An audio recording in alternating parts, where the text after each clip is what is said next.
नमस्कार दोस्तों, मैं दीपक आर्य स्वागत करता हूं आप सभी का। साथियों, आज हमारे साथ कुछ एमबीबीएस डॉक्टर्स आए हुए हैं जो कि आपको डीएमआईटी और मिड ब्रेन एक्टिवेशन की साइंटिफिक जानकारी देंगे। तो चलिए स्टार्ट करते हैं। पहले मैं आपकी मुलाकात करा देता हूं थोड़ी से कुछ सेकंड्स में कौन किस प्रोफेशन से हैं। आप मेरे साइड राइट साइड में बैठे हुए हैं, आप डॉक्टर ओंकार हैं, आई स्पेशलिस्ट है, एमबीबीएस एमडी। उनके साइड में जो बैठे हुए हैं आप डॉक्टर मुकेश हैं, जयपुर से इंजीनियरिंग कॉलेज में फिजिक्स के प्रोफेसर हैं। और आगे डॉक्टर एनके शर्मा साहेब बैठे हुए हैं जो ऑलरेडी स्कूल के अंदर प्रिंसिपल रहे हैं, अभी हमारे साथ एसोसिएट हो चुके हैं और इस कंपनी में भी सहयोग कर रहे हैं। लास्ट के अंदर मिस्टर विनीत शर्मा बैठे हुए हैं जो टीम 360 के डायरेक्टर हैं। और अब हम आपकी इन सबसे इंडिविजुअल बेसिस पे भी मुलाकात कराने वाले हैं, जहां हम ये जान सके कि इस प्रोग्राम के बारे में क्या सोचते हैं, क्या इनका अनुभव है, क्या ये इस प्रोग्राम के बारे में समझ पाए हैं। तो सबसे पहले तो डॉक्टर साहब नमस्कार। अभी हमारे जितने भी व्यूअर्स ये प्रोग्राम देख रहे हैं, तो मैं थोड़ा सा आपसे भी जानना चाहूँगा कि जब आपने इस प्रोग्राम को देखा तो आपके दिमाग में क्या इमेज बनी और क्या सोचकर आपने ये निश्चय किया कि हाँ आना चाहिए। मैं डॉक्टर ओंकारनाथ कौशल, आई सर्जन। तो सबसे पहली बात मैं डायरेक्टर विनीत जी का और डॉक्टर एनके शर्मा का और डॉक्टर मुकेश का और डॉक्टर विपुल सर का धन्यवाद करना चाहता हूं कि उन्होंने मुझे सुनने के लिए और मेरे अनुभव जानने के लिए अनुरोध किया। तो डॉक्टर ओंकारनाथ कौशल, मैंने एमबीबीएस किया था सन 80 में और उसके बाद जो है सरकारी नौकरी में हूँ और इस समय वर्तमान में मैं रिटायर हो चुका हूँ। रिटायर होने के बाद मैंने ये निर्णय लिया कि कुछ नया करना चाहिए। तो एक दिन YouTube में एक प्रचार आया, उस प्रचार को मैंने गौर से देखा तो वो लगा कि ये मेरे मेडिकल फील्ड की चीज़ है और ये अगर बच्चों की लिए लागू किया जाए तो ये देश के भविष्य के लिए बहुत ही एक अच्छा स्टेप होगा। तो उस वीडियो को देखने के बाद मैंने फ़ोन नंबर लिया। बाद मैंने ये जाना कि ये बहुत ही ज़रूरी है नौ बच्चों के लिए जो 5 से 16 साल तक के बच्चे हैं, और उनके लिए भी ज़रूरी है जो नया कैरियर चुनने जा रहे हैं, इंटरव्यू देने जा रहे हैं, और उसके साथ उनके लिए भी बहुत ज़रूरी है जो शादी करने जा रहे हैं और उनके लिए एक स्पाउस की, एक जीवन साथी की तलाश है। तो अच्छा सा जीवन साथी चुने। तो इन सारी चीज़ों को ध्यान में रखते हुए मैंने ये पाया कि ये सारी ट्रेनिंग बहुत ही महत्वपूर्ण है और इस प्रोग्राम में डीएमआईटी टेस्ट है जो 10 उंगलियों के 30 निशान लिए जाते हैं और इसके द्वारा ये पता लगाया जाता है कि व्यक्ति की क्या क्या संभावनाएं अंदर छिपी हुई हैं और कौन सी संभावनाएं उसकी जो है प्रखर नहीं हुई हैं और किसी कारण से हम दूसरी लाइन में चले गए हैं। तो हम 360 डिग्री चेंज, यानी किसी रास्ते पर एक चौराहे से दूसरे चौराहे तक अगर हम गलत गए हैं तो हम वापस आएँ और वापस आकर राइट ट्रैक को चुनें। ये 360 डिग्री का मतलब है कि यू टर्न, आप यू टर्न के बाद फिर अपनी पोजीशन पर आइए और फिर से एक नया रास्ता चुनिए। ये 360 डिग्री का मतलब हम समझ पाए हैं और यही चीज़ जो है इसको कहते हैं लर्निंग, डी लर्निंग, री लर्निंग। यानी डी लर्निंग से हम पुराना भूल जाते हैं और री लर्निंग से हम एक नए सिरे से यात्रा करते हैं। तो ये री लर्निंग का प्रोसेस हमारे लिए बहुत ही ज़रूरी है और जो बच्चे हैं, छोटे छोटे देश की पीढ़ी हैं, उनके लिए ये ज़रूरी है कि वो जो है सही सब्जेक्ट चुनें, सही खेल चुनें, सही जीवन का रास्ता चुनें जिससे उनके पेरेंट्स जो है कोऑपरेट कर सकें। तो ज़्यादातर क्या होता है कि पेरेंट्स चाहते हैं कि हमारा लड़का जो है डॉक्टर, इंजीनियर, वकील बने, लेकिन अगर बच्चे के अंदर एक कलाकार, एक नेता या एक जो है कोई भी अन्य फील्ड में डांसर है या सिंगर है, ये बनना चाहता है, उसके अंदर प्रतिभा दूसरी है, है और हम उसको किसी दूसरी लाइन में मोल्ड करना चाहते हैं, तो पेरेंट्स और बच्चे के बीच में एक गहरा जो है विरोधाभास होता है और उस विरोधाभास के तहत ना तो बच्चा पनप पाता है, ना तो वो पेरेंट्स उसको संतुष्ट हो पाते हैं कि हमारा लड़का क्या करे। तो पेरेंट्स को भी इस चीज़ को समझना है और बच्चे को भी ये चीज़ समझना है, इसलिए ये चीज़ बहुत ही ज़रूरी है जीवन के लिए। और इसमें DMIT टेस्ट के द्वारा हम जब संभावनाओं की तलाश कर लेते हैं, उसके बाद फिर जो है उसका मिड ब्रेन एक्टिवेशन कराते हैं, जिससे उसके अंदर की संभावनाएं और तराशी जाती हैं और वो अच्छा जो है विकास कर पाता है। और इसके साथ फिर इसमें एडवांस कोर्सेज हैं। एडवांस कोर्सेज के द्वारा जो है हम और भी अच्छी अपनी प्रखरता को प्राप्त करते हैं और इसमें यहाँ तक संभावनाएं हैं कि हम आँख मूंद करके किताबों को पढ़ सकें और आँख मूंद करके जो है हम छलांग लगा सकें। और एक से एक ऐसी चीज़ें हैं जो स्वयं में जो आजकल हमको लगता है कि ये जादू है, ये जादू ही नहीं है, ये एक बहुत बड़ा उपलब्धि है जो हम कर सकते हैं।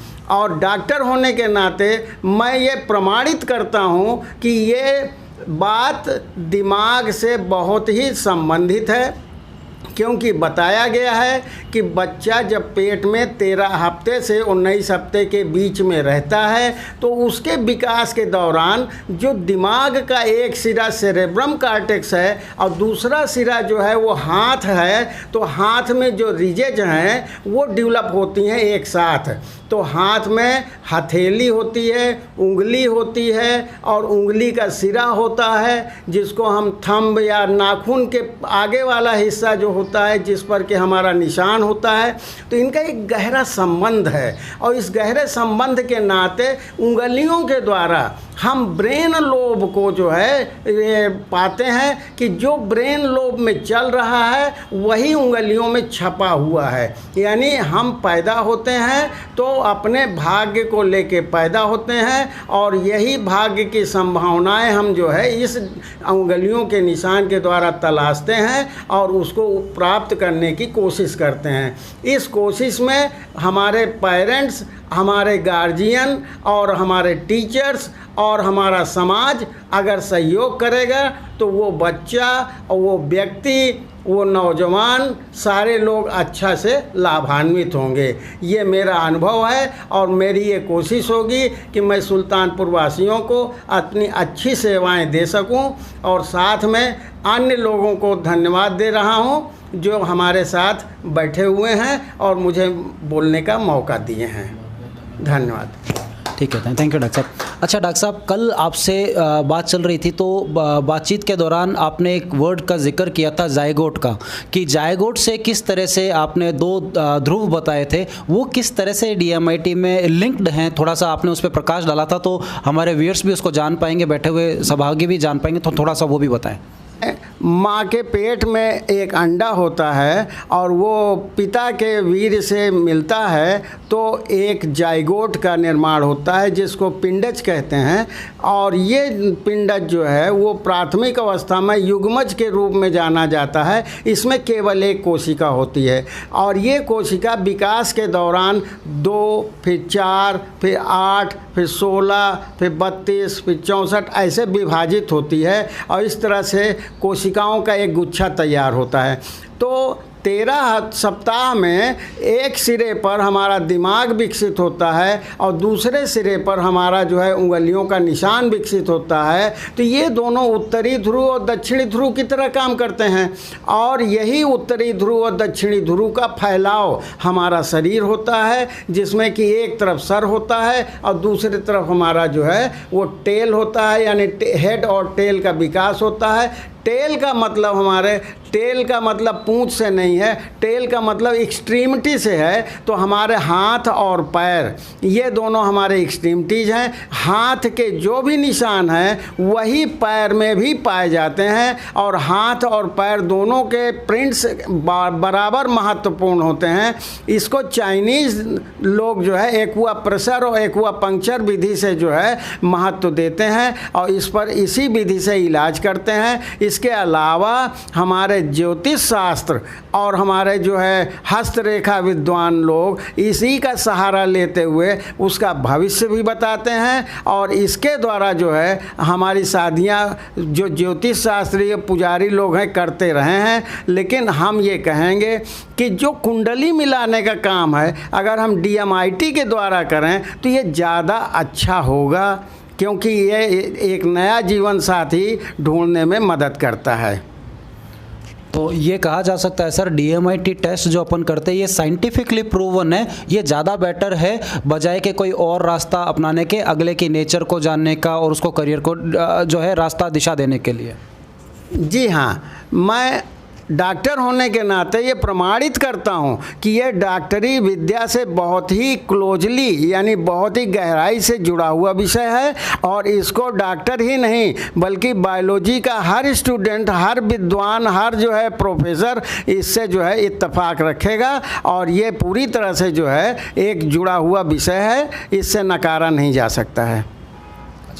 एक यहाँ पे प्रश्न और है, आजकल एक डिजीज़ चल रही है sir OCD, obsessive compulsive disorder, जिस पे हम बात कर रहे थे, जिसमें हम जिक्र कर रहे थे कि अगर मिड ब्रेन एक्टिवेशन के म्यूज़िक को सुनाया जाए तो वो डिप्रेशन को इससे दूर किया जा सकता है। तो थोड़ा सा इस पे भी प्रकाश डालें साहब। डिप्रेशन का मरीज वास्तव में सेरोटोनिन और मेलाटोनिन के हार्मोन की कमी की वजह से होता है।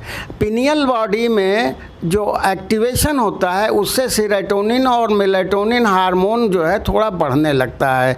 साथ ही बच्चों में सेरोटोनिन और मेलाटोनिन हार्मोन का परसेंटेज ज़्यादा पाया जाता है, इसलिए बच्चों में डिप्रेशन के शिकार नहीं होते हैं। जैसे जैसे 16 साल से ऊपर की उम्र होने लगती है ये हार्मोन कम होने लगते हैं, तो डिप्रेशन के शिकार लोग ज़्यादा होते हैं। डिप्रेशन के शिकार का जो साइकेट्रिस्ट लोग हैं, जो मनोरोग विशेषज्ञ हैं, वो मानते हैं कि डाइवर्जन थेरेपी यानी जो आदमी जिस लाइन में असंतुष्ट है उससे अलग हटके उसको दूसरी लाइन पकड़ाई जाए तो वो जो है वो डाइवर्जन हो जाएगा उसका, और उसका इलाज हो जाएगा। तो म्यूजिक देने से उसका डाइवर्जन होता है। म्यूजिक जो है डिप्रेशन के मरीजों का एक अच्छा इलाज है, और जो एडल्ट्स हैं उनके लिए कूल डाउन यानी कि दिमाग को शांत करने के लिए, जैसे कि साइकेट्रिस्ट लोग दवा देते हैं तो दिमाग को शांत करने की ही दवा देते हैं जो परोक्ष रूप से नींद भी लाती है। और ज़्यादातर लोग ये होता है कि वो नींद आने की वजह से सुस्त पड़े रहते हैं और उनको जो है परेशानी होती है।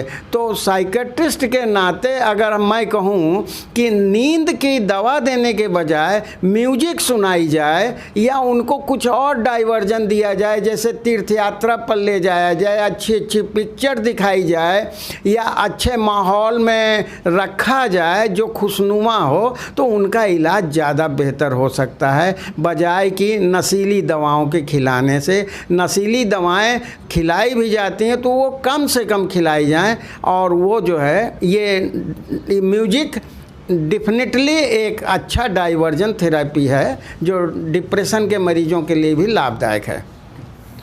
तो अभी मेरे साथ में जो है ऑलरेडी एक और डॉक्टर बैठे हुए हैं, आप इंजीनियरिंग कॉलेज में प्रोफेसर भी हैं, तो मैं डॉक्टर साहब डॉक्टर मुकेश से भी बात करना चाहूँगा कि वो इस प्रोग्राम के बारे में क्या समझ पाए हैं, और अगर उनके मन में भी कोई किसी तरह का प्रश्न हो तो डॉक्टर साहब यहाँ बैठे हैं, उस पर भी हम चर्चा कर सकते हैं। प्लीज़ डॉक्टर साहब। थैंक यू विपुल जी। मैं डॉक्टर मुकेश अरोड़ा। अभी तक हम DMIT की यदि बात करें तो पेरेंट्स क्या सोचते हैं कि दो ही फील्ड हैं, या तो मेरा बेटा डॉक्टर बन जाए या इंजीनियर बन जाए। इस चैनल के माध्यम से मैं ये कहना चाहूँगा कि आप अपना विचार बदलिए। मैं एक छोटी सी स्टोरी भी सुनाना चाहूँगा इस पर कि एक दिन एक कुम्हार सुबह उठकर चिलम बना रहा होता है घर पे, तो उसकी वाइफ आती है, बोलती है ये क्या बना रहे हो, तो वो बोलता है कि मैं चिलम बना रहा हूँ। तो बोलती है आप ऐसा करो, चिलम मत बनाओ, आप सुराही बनाओ। तो अगले दिन सुबह उठता है तो वापस से वो मिट्टी को इकट्ठा करता है, तो मिट्टी से आवाज़ आती है कि ये क्या कर रहे हो, कल तो तुम चिलम बना रहे थे, आज तुम सुराही बना रहे हो। तो कुम्हार कहता है कि मेरा विचार बदल गया। तो मिट्टी से फिर आवाज़ आती है कि तेरा तो विचार बदल गया, मेरी ज़िंदगी बदल गई, कि तू सुल्फी बनाता या चिलम बनाता तो मैं भी जलती, मैं दुनिया को भी जलाती, और अब तू सुराही बनाएगा तो मैं भी ठंडी रहूँगी और दुनिया भी ठंडी रहेगी। मेरा संदेश जो है वो इस स्टोरी से नहीं है, स्टोरी से बताना मैं ये चाहता हूँ आपको कि आप थोड़ा सा विचार बदलिए, और DMIT को लेके जो आपको डाउट है कि इसकी ऑथेंटिसिटी है या नहीं, तो मेरे से थोड़ी देर पहले ही डॉक्टर ओंकार जी ने बताया आपको कि ऑथेंटिक है ये पूरा। इन्होंने सेरोटोनिन मेलाटोनिन साल्ट के बारे में आपको बताया, और रियली सेरोटोनिन जो साल्ट है वो आपकी खुशी के लिए भी है। यदि सेरोटोनिन की कमी हो जाएगी आप में तो आप खुश भी कम रहेंगे, तो इसलिए एक्स्ट्रा सेरोटोनिन की टेबलेट देके आपको खुश रखने की कोशिश की जाती है। तो मेरा ये कहना है कि पेरेंट्स अपने बच्चों पर दबाव नहीं बनाएं और DMIT टेस्ट से गो थ्रू होएं, उसको करवाएं, तो उनका इनबॉर्न टैलेंट पता लगेगा, उनकी पर्सनैलिटी पता लगेगी, और किसी भी तरह से कोई डाउट ना रखें, क्योंकि डाउट माइंडेड होगा, आप डाउट में हैं तो बच्चे वैसे ही डाउट में रहेंगे। तो मैं इसके ज़रिए ये कहना चाहता हूँ कि प्लीज़ आप बच्चों पे प्रेशर ना बनाएं, एक बार DMIT टेस्ट से गो थ्रू हुए तो आपको खुद पता लगेगा कि इससे आपको कितना बेनिफिट होने वाला है। और आप यदि इसके अमाउंट की बात करते हैं तो आप एक बार सोच के देखिए कि आप किसी एक एक्टिविटी में भी भेजते हैं तो आज 1500 से लेकर 5000 रुपये महीना की एक एक्टिविटी होती है, और इस टेस्ट का रेट इसी रेंज में आता है। तो मेरी रिक्वेस्ट है आपसे कि आप एक बार करवा के देखें, फिर उसके बाद आपको डिफरेंस पता लगेगा कि DMIT से आपके बच्चे की पर्सनैलिटी चेंज हो जाएगी, 360 डिग्री चेंज होगा, ये मेरा वादा है आपसे। Thank you. यहाँ पे ऑलरेडी जो है अभी डॉक्टर साहब बैठे हुए हैं। मैं डॉक्टर साहब से एक चीज़ और जानना चाहूँगा यहाँ पे कि क्या DMIT टेस्ट के अंदर जो वीकनेसेस आई है जिसको हम दूर करने का प्रयास करते हैं, और ये जो मेलाटोनिन या सेरोटोनिन हार्मोन को का जो सीक्रेशन है इसे बढ़ाया जा सकता है ये मिड ब्रेन के एक्टिवेशन के म्यूज़िक से, और अगर बढ़ाया जा सकता है तो क्या इससे बच्चों को पढ़ाई में, उनकी एकाग्रता में भी जो है बढ़ाव आ सकता है? क्या वो एकाग्रता का जो स्तर है वो ऊंचा जा सकता है? पढ़ाई में जो उनके अच्छे मार्क्स लाने के जो उनकी प्रयास है कि हम ज़्यादा से ज़्यादा मार्क्स लाएं, ज़्यादा से ज़्यादा पढ़ाई में अच्छा स्कोर करें, और अदर किसी फील्ड में भी हम ग्रो करना चाहें, तो क्या ये मेलाटोनिन और सेरोटोनिन हार्मोन के सीक्रेशन से संभव है क्या डॉक्टर साहब? प्रायः ये देखा गया है कि मस्तिष्क का विकास जो है 25 साल तक वो पूर्ण हो जाता है, और 25 साल तक 99.9% विकास पूर्ण हो जाता है, जिसमें पिनियल बॉडी जो है मिड ब्रेन का एक हिस्सा है, और सेरोटोनिन और ये मेलाटोनिन हार्मोन उसका एक अंग भी है, और ये न्यूरोट्रांसमीटर हैं। तो ये नर्वस सिस्टम को जो है चेतन बनाए रखते हैं। ये इलेक्ट्रॉनिक फ्लो है जिसकी वजह से जो है हमारी सक्रियता बनी रहती है और हम जीवित कहलाते हैं। अगर ये जीवंतता नहीं होगी तो हम जो है एक मुर्दे की श्रेणी में आ जाएंगे और हमें कोई नहीं पूछेगा, हमें डेड बॉडी कहा जाएगा। तो जब तक जीवन है, जब तक ये फ्लो है, जब तक ये दिमागी रस मौजूद हैं, आप जो है जिंदा हैं। तो जिंदा रहने के लिए ये सारे हार्मोन ज़रूरी हैं, और ये मिड ब्रेन से निकले हुए हार्मोन सारे हार्मोनों के मास्टर ग्लैंड हैं, ये मास्टर हैं, और ये सारा कंट्रोल करते हैं। और 25 साल तक आप इस हार्मोन को जो है विकसित पाएंगे। इसके आगे ये हार्मोन बढ़ते हैं और ये बढ़ाए जा सकते हैं, लेकिन आपको इसके लिए स्पेशल प्रयास करना पड़ता है, और मिड ब्रेन एक्टिवेशन उनका एक हिस्सा है। लेकिन ये स्पेशली 5 से 16 साल तक के बच्चों के लिए विशेष रूप से बना हुआ है। आगे 25 साल तक के लोग इसमें भाग ले सकते हैं, और उसके आगे जो है जो एडल्ट्स हैं वो अपनी खुशी और अपना जो है चेतनता और अपनी मजबूती पाने के लिए इसको करें, तो ये उनके लिए भी लाभदायी सिद्ध होगा। धन्यवाद। भी मेरे साथ में जो है यहाँ पे एक और प्रतिभागी यहाँ पे मौजूद है, डॉक्टर NK शर्मा साहब। ये आप स्वयं भी स्कूल में प्रिंसिपल ओहदे पर रहे हैं, बहुत सारे बच्चों को इन्होंने ट्रेनिंग दिया है, ट्रेन करते रहे हैं। तो चलिए हम डॉक्टर साहब से भी जानते हैं कि इन्होंने तो अपनी आंखों से देखा है, बच्चों की ग्रोथ को रेगुलर बेसिस पे देखते हैं, क्या चीज़ की कमी आती है, किसके कारण बच्चा ग्रो कर जाता है, किस तरह से जब ये प्रोग्राम का बच्चे के जीवन में जो एंट्री होती है, एक तरह से ये मिड ब्रेन एक्टिवेशन है, DMIT है, तो इस तरह के कोर्सेज से क्या इन्होंने पाया कि कुछ बच्चों में बदलाव आया या उन्हें कोई लाभ हुआ, ताकि जो भी आप सब ये प्रोग्राम को देख रहे हैं वो भी लाभान्वित हो सके इनके अनुभवों से। डॉक्टर साहब प्लीज़। थैंक यू विपुल जी। सबसे पहले तो मैं आप सभी का धन्यवाद करना चाहता हूँ जो आपने मुझे बोलने का मौका दिया। मैंने ये DMIT और मिड ब्रेन प्रोग्राम को काफ़ी माइन्यूटली देखा है। मेरे स्कूल में करीब 290 के आसपास बच्चों पे ये आजमाया गया था और मैं स्वयं जो 12 क्लासेज हुई थी संडे के संडे, उन क्लासों में मैं मौजूद था। एक एक बच्चे का मैंने उसको ऑब्ज़र्व किया है और उनके बच्चों के अंदर एकेडमिक परफॉर्मेंस भी बढ़ी है, उनका कॉन्फिडेंस लेवल बढ़ा है और पेरेंट्स भी उनकी परफॉर्मेंस से काफ़ी खुश हुए हैं। यह तो मेरा हमारी स्कूल का आजमाया हुआ एक्सपीरियंस आप लोगों से मैं शेयर करना चाह रहा हूँ। कुछ बच्चे ऐसे थे जो बड़ी मुश्किल से ग्रेस से पास होते थे 7th 8th में। पेरेंट्स से हम लोग अंडरटेकिंग लिया करते थे कि अगर बच्चा अगले साल इम्प्रूव नहीं करेगा तो हम उसको डिमोट कर देंगे। हालांकि हमने कभी किया नहीं है, लेकिन बच्चे पे थोड़ा प्रेशर बनाने के लिए टैक्टिक हर स्कूल अपनाता है जिससे बच्चा अगले साल पढ़े। और वही बच्चे जब 10th का रिज़ल्ट आया अब वो 80-85% लेकर आए, जिन पे हमें विश्वास ही नहीं हुआ कि वही बच्चा है जिसको बड़ी मुश्किल से हम लोग प्रमोट करते थे डरते डरते। तो ये एक्सपीरियंस मैंने मेरे स्कूल में देखा है जहाँ मैं वाइस प्रिंसिपल रहा हूँ और पेरेंट्स भी काफ़ी खुश हैं और सब ने इस प्रोग्राम की तारीफ़ की है। और यहाँ एक चीज़ और मैं बोलना चाहूँगा, जापान में एक सर्वे हुआ था जहाँ पर 18,000 लोगों ने मिड ब्रेन का ये जो पिनियल ग्लैंड एक्टिवेशन का प्रोग्राम अटेंड किया था आज से 20 साल पहले। फिर बाद में वापस उनका सर्वे किया गया तो surprisingly each and every person has become multi millionaire. मतलब ये जो मिड ब्रेन की क्लास से उनका जो ब्रेन का डेवलपमेंट हुआ उनमें फाइनेंशियल कॉन्शियसनेस जागृत हो गई और अपने लाइफ में एक सफल बिजनेसमैन, सफल मल्टी मिलियनियर बन के आ गए। ये एक बहुत बड़ा इम्प्रूवमेंट है और हमारी ये कोशिश है, हमारी गवर्नमेंट ऑफ इंडिया से रिक्वेस्ट है कि इस प्रोग्राम को DMIT और मिड ब्रेन को कंपल्सरी कर दिया जाए हर स्कूल के बच्चे के लिए, जिससे कि हमारा कंट्री भी दुनिया में एक लीडिंग कंट्री बन सके। यही मुझे आपसे शेयर करना है। Thank you very much.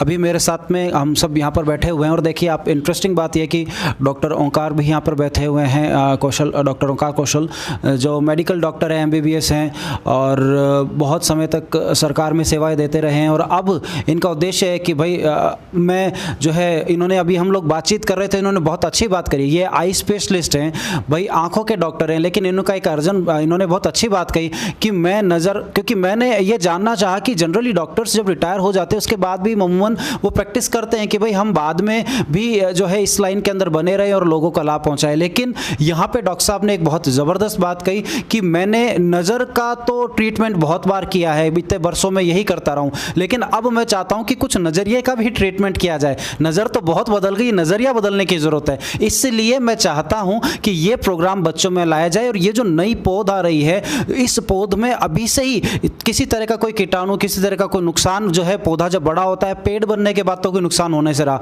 वो जब पैदा होता है तभी उसको विशेष उसको बचाना पड़ता है, कहीं गाय नहीं खा जाए, कोई कुत्ता नहीं खा जाए, कोई पैरों से नहीं रौंद दे। तो वही समय है जब बच्चों को दिशा दी जा सकती है, वो चाहे पौधा हो चाहे बच्चे हो, समान होते हैं। उसी दृष्टि से डॉक्टर साहब ने बहुत अच्छी बात कही कि अब नज़रिए पे काम करने की आवश्यकता है और उसी के लिए इन्होंने ये बीड़ा उठाया है। मज़ेदार बात यह कि यहाँ पे हर प्रोफेशन के व्यक्ति मौजूद हैं। डॉक्टर साहब भी बैठे हुए हैं, चूँकि अभी यहाँ पे एक और डॉक्टर बैठे हुए हैं जो स्वयं इंजीनियर है और उन्होंने एक बहुत अच्छा एक्सपीरियंस शेयर किया, अनुभव शेयर किया और कहानी भी शेयर की कि भाई सुराही बनने से वो लोगों को भी ठंडा करेगी, स्वयं भी ठंडा रहेगी। तो मज़ेदार बात यह कि वो इंजीनियर होते हुए भी ये कह रहे हैं कि अपनी और भी संभावनाएं होती है हमारे ब्रेन में, आप में बेस्ट कौन सा है उसको आगे बाहर वो परिलक्षित होना चाहिए, वो निकलना चाहिए। उसी तर्ज पे आगे डॉक्टर साहब भी बैठे हुए हैं, उन्होंने भी अपना एक्सपीरियंस शेयर किया। वो स्कूल के अंदर प्रिंसिपल रहे हैं और बहुत बच्चों को ट्रेनिंग दी है, बच्चों को दिशा दी है। तीनों कैटेगरी के लोगों का हमारा लाने का उद्देश्य यही था कि हर व्यक्ति अपने अपना एक्सपीरियंस शेयर करे। अभी डॉक्टर साहब कोई बात करना चाह रहे हैं, मैं उनका भी अनुभव एक बार और सुनना चाहेंगे। डॉक्टर साहब प्लीज़। नज़र और नज़रिया, नज़र बदलो नज़रिया बहुत ज़रूरी है, नज़रिया बदलना बहुत ज़रूरी। नज़र बदलो नज़ारा बदल जाएगा, नज़र बदलो नज़ारा बदल जाएगा।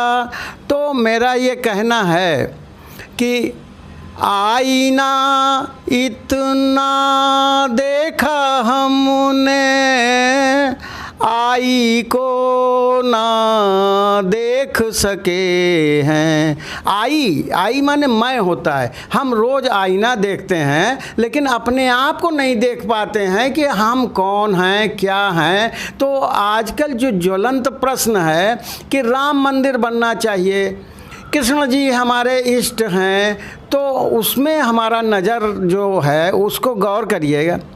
राम है देश का नौजवान, किसान है किसान ना हम जान सके हैं। आईना इतना देखा हमने, खुद को ना पहचान सके हैं। आईना इतना देखा हमने।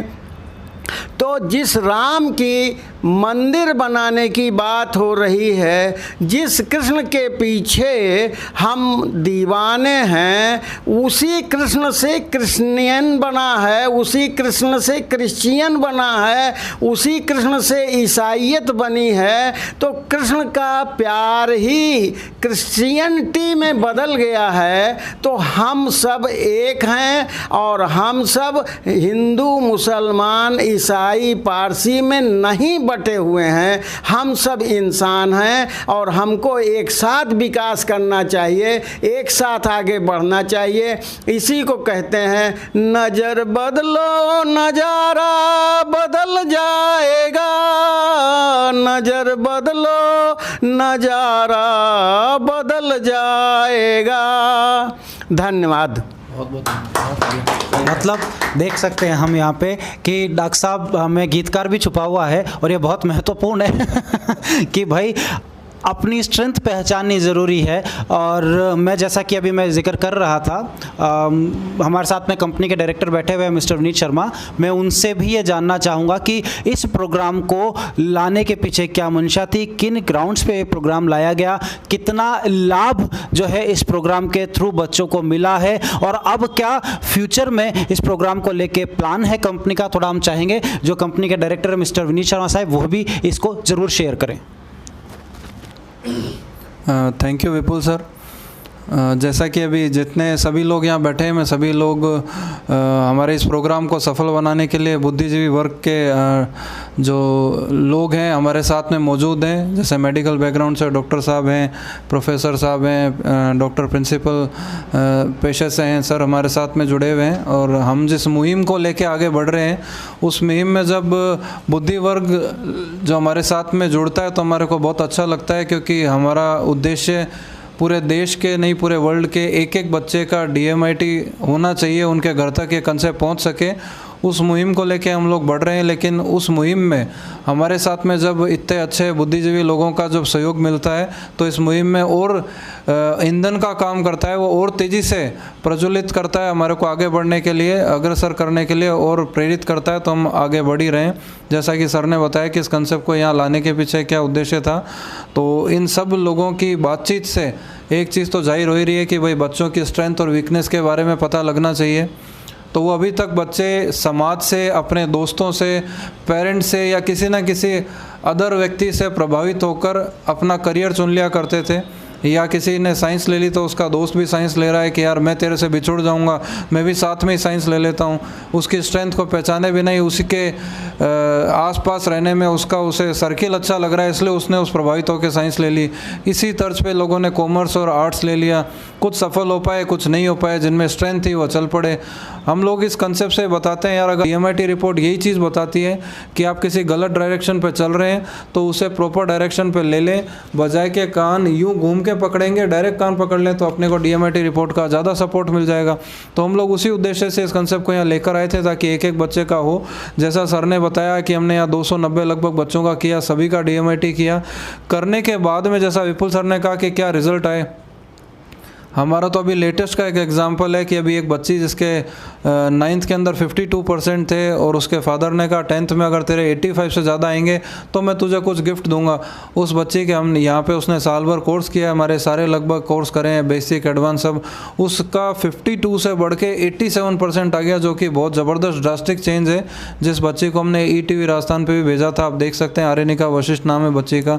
उस बच्ची में इतना ज़बरदस्त, ऐसे एक नहीं बहुत सारे बच्चे हैं जिनके परसेंटेज में इजाफा हुआ है और हम इस कंसेप्ट के ज़रिए बच्चों में 15 से 20% नंबर का इजाफा पाते हैं। और हमने जितना 8 साल से हम लोग कर रहे हैं, लगभग 260 से ज़्यादा स्कूलों के अंदर आज तक सेमिनार, पूरे राजस्थान के पूरे इंडिया के, न केवल राजस्थान पूरे इंडिया में 25 से ज़्यादा स्टेट में और बहुत सी कंट्रीज़ के अंदर इस कंसेप्ट को हमने प्रयास किया है पहुँचाने का और निरंतर आगे कर रहे हैं। और जैसा सर ने बताया कि आगे आपके आने वाला क्या मुहिम है, तो हम उसी रफ्तार से और बढ़ने का प्रयास कर रहे हैं। तो उनके योगदान से और उनके सहयोग से हम लोग और तेज़ी से आगे बढ़ने का प्रयास करेंगे। मैं अपनी बात को विराम देते हुए अभी जितने लोग हमारे साथ मौजूद हैं सभी लोगों का आभार व्यक्त करता हूँ। Thank you very much.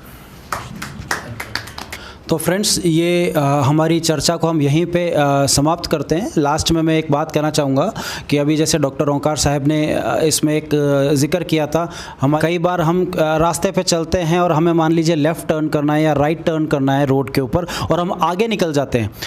10 kilometre बाद हमारे को 10 किलोमीटर के बाद पता चलता है कि हम गलत रास्ते पर आ गए हैं। तो हम ऐसा नहीं करते हैं कि हम 10 के बाद 20 चलेंगे, 30 चलेंगे कि चलो दूसरा रास्ता पकड़ लेते हैं, कहीं और चले जाएंगे। हम क्या करते हैं, वापस घूमते हैं और उसी जगह आते हैं जहां से गलती हुई है और फिर उसके बाद में अपना ट्रैक बदल के और सही रास्ते पे जाते हैं। यही हमारी जो डॉक्टर साहब की बहुत गहरी बात है। हम गलती एक बार हो जाए तो ये तो सही बात नहीं होनी चाहिए कि हम उस गलती को ज़बरदस्ती सच मानते हुए और सही मानते हुए उसी पे आगे बढ़ते जाएं। अगर ऑप्शन है, अगर चांस है, अगर मौका है तो हमें पीछे आके उस ट्रैक को, सही ट्रैक को पकड़ना चाहिए। इनकेस ऑप्शन नहीं है तो वहीं रुक जाना चाहिए और वहां से जो है सही रास्ते को ढूंढने का हमें प्रयास करना चाहिए, बजाय कि ये सोच के सीधे चलते जाएं। तो मैं विपुल शर्मा आप सभी का आभार व्यक्त करता हूं कि आप अपना कीमती समय निकाल कर आए और ये प्रयास करते हैं कि इस तरह के डॉक्टर्स, प्रोफेसर्स, इंजीनियर्स और अलग अलग प्रोफेशन के लोगों से हमारी जनता को, हमारे व्यूअर्स को मुखातिब कराते रहें, ताकि आपको DMIT और पीनियल ग्लैंड से रिलेटेड अलग अलग इंफॉर्मेशंस और अधिक से अधिक मिलती रहे, ताकि आप भी अपने जीवन में अधिक से अधिक सफल हो सके, आपके बच्चे सफल हो सके। इसी के साथ मैं अपनी बात को विराम देता हूं। धन्यवाद।